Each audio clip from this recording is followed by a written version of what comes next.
দেখতে পাচ্ছিস তো মা?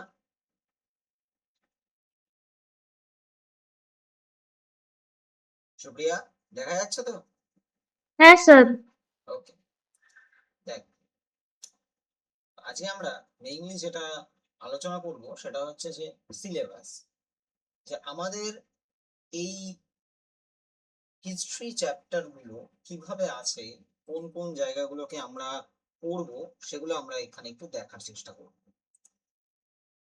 তো ফার্স্টে আমরা যেটা দেখে নিচ্ছি, আমাদের পার্ট 1 যে বইটা, সেই বইটা কোন কোন চ্যাপ্টারগুলোর উপর বেশি ফোকাস করছে।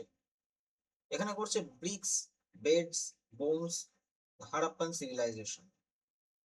ভারতবর্ষের যে সমাজ, সেই সমাজ কিভাবে গ্রো করেছে, কিভাবে তার প্রত্যেকটা জিনিসকে আমাদের ভারতবর্ষের সোসাইটির সাথে কানেক্ট করেছে, এবং কিভাবে সিভিলাইজেশনটা ফর্ম করেছিল, সেগুলো এ টু জেড আমরা এই চ্যাপ্টারে পড়বো।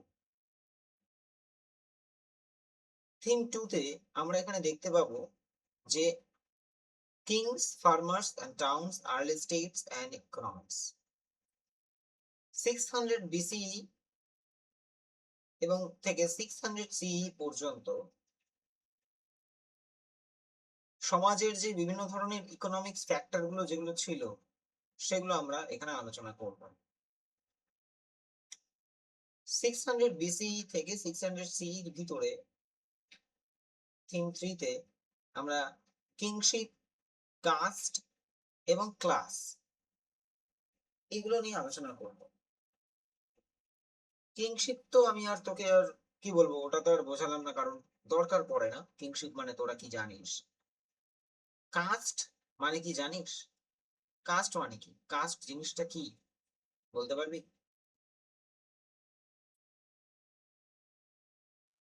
তো কাস্ট মানে যে আমাদের যে মানে অকুপেশন হিসাবে আগের সময় যে জাতি দেয়া হতো, হুম। Different different অকুপেশনের। তাহলে ডিফারেন্ট ডিফারেন্ট অকুপেশনের উপর বেসড করে যখন হ্যাঁ। জাত নির্ধারণ করা হতো, অথবা তাকে একটা নির্দিষ্ট জায়গাতে ফেলে দেওয়া হতো যে না, তুমি এই কাজটি করো, তার উপর বেস করে তোমার জাত হচ্ছে এটা। তো ওটা ছিল কাস্ট। কিন্তু after their lot of Times আমরা দেখতে পেয়েছি কি, যে জাত এর উপর নির্ভর করে মানুষ কাজ করছে। আগে কাজটার উপর যেমন প্রাধান্য দেওয়া হয়েছিল, কাজের উপর প্রাধান্য দিয়ে তার জাত ঠিক করা হতো। আর এখন বা পরবর্তীকালে আমরা কি দেখতে পেয়েছি, আমরা দেখতে পেয়েছি যে জাতের উপর নির্ভর করে তাকে কাজ ঠিক করে দেওয়া হচ্ছে। আর সেটা কারা করছে? যারা জাতে সব থেকে উঁচু স্থানে বিলং করছে, অথবা যারা জাতে সব থেকে উঁচু স্থানে রয়েছে, তারা কিন্তু নিচু জাতির মানুষদেরকে এক্সপ্লয়েট করার চেষ্টা করেছে বারবার। ক্লাস, ক্লাস, এই ক্লাসের ভিতরেও যে ডিফারেন্সিয়েশন ছিল, এ কথাটা ভুল নয়, ছিল, প্রচুর ছিল। ক্লাস কিভাবে ফর্ম হয়েছে, ক্লাসের জিনিসপত্রগুলো, মানে একটা সোসাইটিতে ক্লাস যে কি ম্যাটার করে, সেটা আমরা এখানে দেখতে পাবো। ঠিক আমি যখন মার্কসিজম, যখন আমি হয়তো মাঝে মাঝে ওদেরকে পড়িয়েছি, মার্কসিজমের ক্ষেত্রে আমি বলেছিলাম যে সেখানে সোসাইটিতে মার্ক্সের ভাষায় সোসাইটিতে দুটো ক্লাস আছে, একটা হচ্ছে বুর্জোয়া ক্লাস, একটা হচ্ছে প্রলেতারিয়েট ক্লাস। তো ঠিক সেরকম ভাবেই আমরা ক্লাসকে এখানে এক্সপ্লেইন করব, এবং যাকে আমরা বুঝবো। আর সেটা আমরা দেখতে পাবো 600 বিসিই থেকে 600 সিই এর ভেতরে। থিম 4, এখানে আমরা কি দেখতে পাচ্ছি? চারটা চ্যাপ্টারের ভিতরে আমরা দেখতে পাচ্ছি যে thinkers, beliefs and buildings, cultural developments. এখানে অনেক থিঙ্কার আছে, তার সাথে সাথে তাদের নিজস্ব নিজস্ব কিছু ধারণা, বিলিভস আছে, যেগুলো জানা খুব জরুরি, এবং বিল্ডিংস আছে, কালচারাল ডেভেলপমেন্টস আছে। ঠিক আছে? তো সমাজের সংস্কৃতির উপর বেস করে যে উন্নয়ন আমরা দেখতে পেয়েছি, সেটাকে আমরা এখানে আলোচনা করব। শুধু তাই নয়, এই সামাজিক উন্নয়নের পার্সপেক্টিভে আমরা এখানে আলোচনা করব যে থিঙ্কার্সরা এটাকে কিভাবে দেখেছে। কারণ থিঙ্কার্সদের জন্মই হয়, অথবা কিছু ধারণার জন্ম হয় সমাজের নিরন্তর পরিবর্তনের মাধ্যম। সমাজ যত পরিবর্তিত হবে, নানা ধরনের বিলিফ সেখানে জন্ম নেবে, নানা ধরনের থিঙ্কার্স সেখান থেকে উঠে আসবে। একটা ছোট্ট এক্সাম্পল দিই আমি আমাদের ভারতবর্ষের পরিপ্রেক্ষিতে এবং নিজেদের পশ্চিমবঙ্গের পরিপ্রেক্ষিতে। এই যে সতীদাহ প্রথা, এই যে ভীষণ এবং খুব মর্মান্তিক একটা প্রথার এগেইনস্টে যে মানুষটি দাঁড়িয়েছিল, তার নাম হলো রাজা রামমোহন রায়। সমাজে তো সতীদাহ প্রথার উপর ভিত্তি করে নানা ধরনের ধারণা এবং আহ বিশ্বাস ছিল, কিন্তু সেই ধারণাগুলোকে খণ্ডিত করেছে ধর্মের বিভিন্ন গ্রন্থের উপর ভিত্তি করেই। তো ধর্ম এবং বিশ্বাস এবং সেখানকার সাংস্কৃতিক বন্ধন আর থিঙ্কার্স, এদের মধ্যে কি ধরনের সম্পর্ক সেটা আমরা এখানে আলোচনা করব। আচ্ছা, পার্ট ওয়ানটা কি সুপ্রিয়া বুঝতে পেরেছিস? কোনো সমস্যা হয়েছে যে আমরা কি কি জিনিস আলোচনা করব? না, মানে ইন্ডিয়ান ওয়ার্ল্ড হিস্ট্রি যেগুলো ছিল সেই আগের সময় সেইগুলোই তো। হ্যাঁ, মানে আমরা এখানে আলোচনা করব আমাদের ইন্ডিয়ান সিভিলাইজেশন প্রথম থেকে কিভাবে উঠে এসেছে। মানে একেবারে আমরা দেখবো হচ্ছে হারাপ্পান সিভিলাইজেশন থেকে দেখবো। এই হারাপ্পান সিভিলাইজেশনের উপর বেস করে আমরা কিভাবে আমরা উঠে এসেছি, এবং তার উপর বেস করে আমরা এটা দেখবো যে কাস্ট, ক্লাস, কিংশিপ কিভাবে তারা নিজেদেরও জিনিসপত্রগুলোকে আরো স্প্রেড করেছে। এবং সেই সময়কার থিঙ্কার্সদের নিয়ে আমরা আলোচনা করব, সেখানকার বিলিভস গুলোকে নিয়ে আমরা আলোচনা করব, এবং কালচারাল ডেভেলপমেন্ট মানে সাংস্কৃতিক উন্নয়ন কিভাবে হয়েছে সেটাও আমরা এখানে দেখব। এবার বুঝতে পেরেছিস? এখনো ক্লিয়ার হয়নি?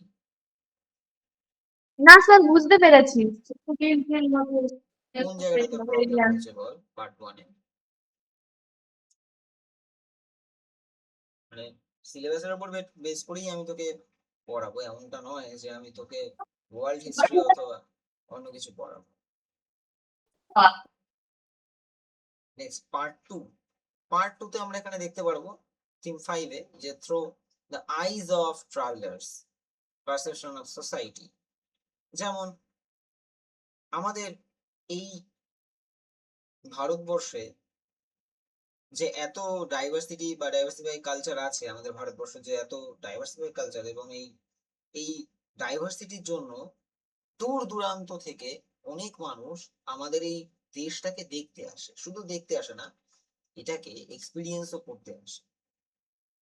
তুই এখনই যদি চলে যাস রাজস্থানে, তুই এখনই যদি চলে যাস গুজরাটে, তুই এখনই যদি চলে যাস দিল্লিতে, সেখানে প্রচুর টুরিস্ট দেখতে পারবি, প্রচুর ট্রাভেলার দেখতে পারবি, যারা বারবার ভারতবর্ষকে শুধুমাত্র এক্সপিরিয়েন্স করতে আসে, সেখানকার কালচার গুলোকে বুঝতে আসে, সেখানে ঘুরতে আসে। নর্থ, সাউথ, ইস্ট, ওয়েস্ট প্রত্যেকটা জায়গাতে সেখানে ট্রাভেলার পাবি। এই ট্রাভেলার তখনকার দিনেও ছিল। শুধু তাই নয়, 10 to 17 সেঞ্চুরিজ এর ভিতরে যত ধরনের ট্রাভেলার তারা ছিলেন, তারা ভারতবর্ষকে আহ উপভোগ করেছেন এবং ভারতবর্ষের সংস্কৃতিকে উপভোগ করেছেন, সেখানকার কালচারকে উপভোগ করেছেন, সেখানকার মানে রিজিয়ন পার্সপেক্টিভকে, কালচারাল ডেভেলপমেন্টকে তারা উপভোগ করেন। সেইগুলোকে আমরা আজকে এই চ্যাপ্টারের ভিতরে পড়বো। মানে বাইরের ট্রাভেলাররা আমাদের ভারতবর্ষে এসে কি কি দেখেছেন, কি কি জিনিস বোঝার চেষ্টা করেছেন, আর কোন কোন জিনিসগুলোকে তাদের বেশি ভালো লেগেছে, এবং তার উপর ভিত্তি করে তারা যে রাইটিংস গুলো লিখেছেন তাদের বিভিন্ন রকম বইগুলোতে, সোজা ভাষায় বইগুলোতে, তো সেইগুলো আমরা পড়বো। তাদের ভাষায় আমাদের ভারতবর্ষের সোসাইটিটা কেমন আমরা সেটা দেখবো। বুঝতে পেরেছিস সুপ্রিয়া? হ্যাঁ স্যার। হ্যাঁ, ইয়েস। মানে তারা আমাদের এখানে এসে আমাদের সোসাইটি গুলোকে আরো এক্সপ্লোর করেছে, ঠিক আছে, এরকম। তারপরে bhakti Sufi tradition, changes in religious beliefs and devotional texts, 8 to 18th centuries। আমরা ভক্তি সুফি মুভমেন্ট পড়েছিলাম সে বহুকাল আগে। ভক্তি সুফি যে ট্র্যাডিশনটা ছিল সেই ট্র্যাডিশনটার উপর বেস করে যে ধর্মীয় বিশ্বাস এবং আধ্যাত্মিক টেক্সট গুলো উঠে এসেছে সেগুলো আমরা এখানে দেখি। ইয়েস, একদম ঠিক, একদম ঠিক সুপ্রিয়া, একদম ঠিক। And also to explore our rich and diverse culture. Yes, absolutely right. তো ভক্তি সুফি ট্র্যাডিশনস গুলো আমরা এখানে এই চ্যাপ্টারটাতে আলোচনা করব। কোন চ্যাপ্টার? থিম 6 এ ভক্তি সুফি ট্র্যাডিশনস এ আমরা এগুলো আলোচনা করব। নেক্সট দেখো থিম 7 এ কি বলছে? An imperial capital Vijayanagara, 14 to 16th century। 14 থেকে 16শ শতাব্দীর মধ্যে আমরা ইম্পেরিয়াল ক্যাপিটালিজম অথবা ইম্পেরিয়াল ক্যাপিটালের বিজয়নগরের পার্সপেক্টিভে আমরা সেখানকার হিস্ট্রি আমরা পড়ব, এবং এই হিস্ট্রি গুলো অনেকটা রিচ হিস্ট্রি, তো সেগুলোকে আমরা তখনকার কনটেক্সটেই আলোচনা করব। Next peasants, zamindars and state, agrarian society and Mughal empire, about 16 to 17th century। তো 16 to 17th century এর ভেতরে কৃষি অথবা চাষি, জমিদার এবং রাজ্যের পরিস্থিতি কি ছিল, এবং অ্যাগ্রেরিয়ান সোসাইটি কিভাবে তাদেরকে বারবার এক্সপ্লয়েট করেছে, তখনকার দিনের সেসব ঘটনা এবং মুঘল এম্পায়ারের কিছু জিনিস আমরা এখানে পড়ব। তাহলে পার্ট 3 নিয়ে, পার্ট 2 নিয়ে কোনো ডাউট আছে? সিলেবাসটা নিয়ে কোনো ডাউট আছে যে আমরা কি কি জিনিস এখানে পড়বো? না স্যার, মানে আমাদের যে ওল্ড হিস্ট্রি ছিল অন্য অন্য মানে যে তোমার 7, 8, 6 এর মানে ওগুলো রিভাইজ হচ্ছে, মানে একদম এটা একদম তোমার বড় করে মানে যে মিক্স আপ না, মানে এক একটা জায়গার এক এক রকমের দিয়া, হ্যাঁ, মানে সেই সময় কি হয়েছে তার মানে স্পেসিফাইড চ্যাপ্টার তার জন্য। স্পেসিফাইড জিনিসপত্র আমরা এখানে দেখব, আর কিছু না, আমরা জাস্ট স্পেসিফাইড জিনিসটা দেখব। নেক্সট নেক্সটে আমরা এখানে কি দেখবো? পার্ট 3 টা আলোচনা করেই আমি আজকে আজকের মতো ক্লাসটা শেষ করব। তার কারণ হলো যে এই ক্লাসটা অ্যাকচুয়ালি কেউ নেই এই ক্লাসটাতে, সেরকম স্টুডেন্টস নেই এখানে, আর সেখানে দাঁড়িয়ে আমি একটা নতুন চ্যাপ্টার শুরু করতে পারবো না। তো ওরা আসুক, ওরা জয়েন করুক, আশা করি সামনের সোমবার থেকে ওরা জয়েন করবে। তো তার উপর বেস করে আমি এই জিনিসগুলোকে বুঝিয়ে দেবো এক এক করে। ওকে? Okay sir. এবং পার্ট 1 এর নিউ চ্যাপ্টার অলরেডি শুরু করব, সেদিনকেই শুরু করে দেব। আজকে আমি সিলেবাসটা আলোচনা করলাম, সিলেবাসটা আলোচনা করা জরুরি, কারণ সিলেবাসটা আলোচনা না করলে তুই একটা চ্যাপ্টারও ঠিকঠাক ভাবে বুঝতে পারবি না, এবং একটা চ্যাপ্টারের সাথে আরেকটা চ্যাপ্টারকে কানেক্ট করতে পারবি না। তো আমাদের যে জিনিসটা করতে হবে, পার্ট 1, পার্ট 2 এবং পার্ট 3 কে আমাদেরকে কানেক্ট করতে হবে। প্রত্যেকটা ঘটনা একে অপরের সাথে জড়িত। একটা একটা চ্যাপ্টার যদি তুই মিস করে যাস, তাহলে কিন্তু তুই পরের চ্যাপ্টার গুলোকে কিন্তু বুঝতে পারবি না। পার্ট 3 তে দেখ কি বলছে, colonialism and the countryside exploring official archives। এটা হচ্ছে থিম 9, ঠিক আছে। কলোনিয়ালিজম কি সেগুলো আমরা দেখবো, এবং তার সাথে কান্ট্রি তার কি প্রভাব পড়েছিল, আর আর্কাইভস গুলো কিভাবে বিভিন্ন অফিসিয়াল আর্কাইভস গুলো যে ছিল সেগুলোকে নিয়েও আমরা আলোচনা করব। থিম 10, রেবেলস এন্ড দ্য রাজ, 1857 এর যে রিভলিউশন সেটা আমরা এখানে পড়ব, এবং তার তার যে রিপ্রেজেন্টেশনস কি ছিল, কিভাবে ট্যাকেল হয়েছিল সেই 1857 রিভল্ট, সেটাও আমরা এখানে দেখব। থিম 11, এখানে আমরা কি দেখব? Mahatma Gandhi and the nationalist movement, civil disobedience and the beyond. দেখ, সেই আমরা কোথায় ছিলাম? আমরা ছিলাম হচ্ছে হরপ্পান সিভিলাইজেশনে, সেখান থেকে আমরা চলে আসলাম ন্যাশনালিস্ট মুভমেন্ট, একদম পুরো আমাদের মডার্ন ওয়ার্ল্ডে আমরা চলে এসেছি, মডার্ন ডে আমরা চলে এসেছি। ইয়েস ইয়েস, একদম রাইট। ব্রিটিশ ইন্ডিয়াতে 1857 এ যে রিভল্ট হয়েছিল সেটা সম্বন্ধে আমরা দেখব, এবং পরবর্তীকালে সিভিল ডিসঅবিডিয়েন্স মুভমেন্ট এবং তার পিছনের যত ধরনের ঘটনা কাজ করেছিল সেই সিভিল ডিসঅবিডিয়েন্স মুভমেন্টের পিছনে, সেগুলো আমরা এখানে আলোচনা করব এই চ্যাপ্টারটাতে, থিম 11। এবং থিম 12 এখানে আমরা কি দেখব? Farming the constitution, framing the constitution, extremely sorry, framing the constitution, the beginning of a new এরা।